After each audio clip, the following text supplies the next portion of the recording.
equivalent carbon emissions of small European countries.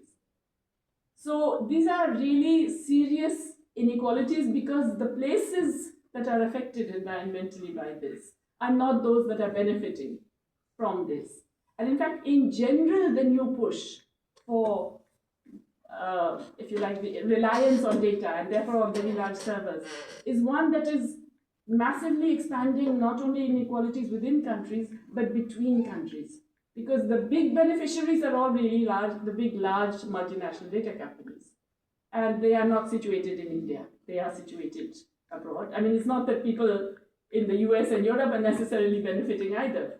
But insofar as any benefits accrue, even these, relatively speaking, R2As and the other big shots are getting less than the big companies abroad, the big tech bros and others.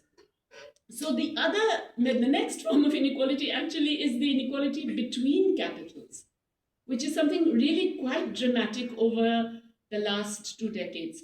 So we're all used to recognizing that the inequality between capital and labor has grown, right? Everybody knows the labor share of national income has come down globally. It's come down in the majority of countries, accounting for 93% of the world's population. Labor share of income has come down, fine. But within capital, and this is really striking, within capital, the share of large capital has increased dramatically. Within the share of large capital, the share of multinationals has increased dramatically.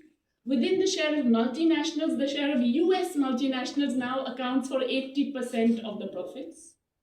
Just the US multinationals. Within the US multinationals, it's the tech companies that account for the majority of the profits. So we're getting an extreme concentration of profits within capital. Now, when I say the share of large companies has gone up, etc., what that means is the share of MSMEs, medium, small, and micro, has been declining. Within that group, it's the middle that has just about managed to maintain the share, whereas small and micro basically means like self-employed, own account and so on, has diminished to almost nothing as a share of the total profits. And in many countries, they're not showing net profits. Okay, so we are seeing a very, very significant inequality even within capitals, which is driven by partly finance, but partly also the dramatic emergence of digital companies, which are putting their fingers into many other activities as a result as well.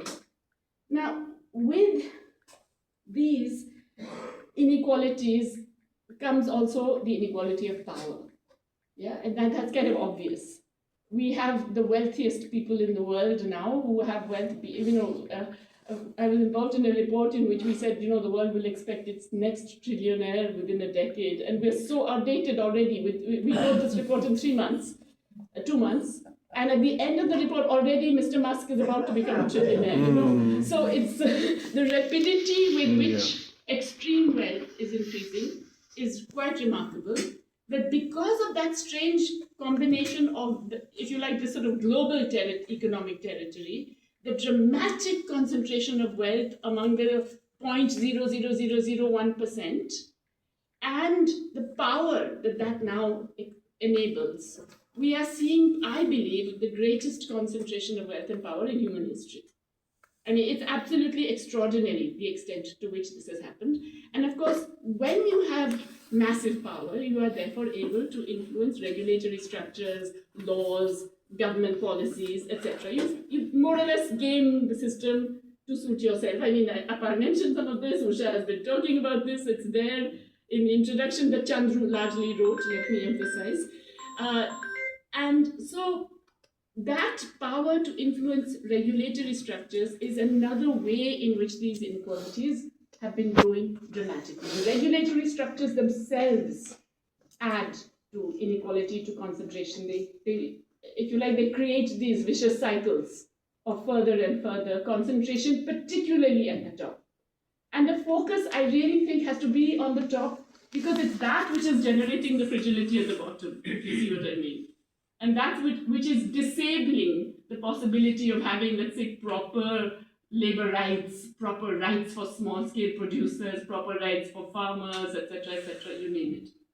And of course, the response to that then becomes that no, technology will solve it. Yes. I mean, I've actually heard people might be reasonable and are supposed to be experts in the field, say things like AI is going to solve our problems of agricultural productivity.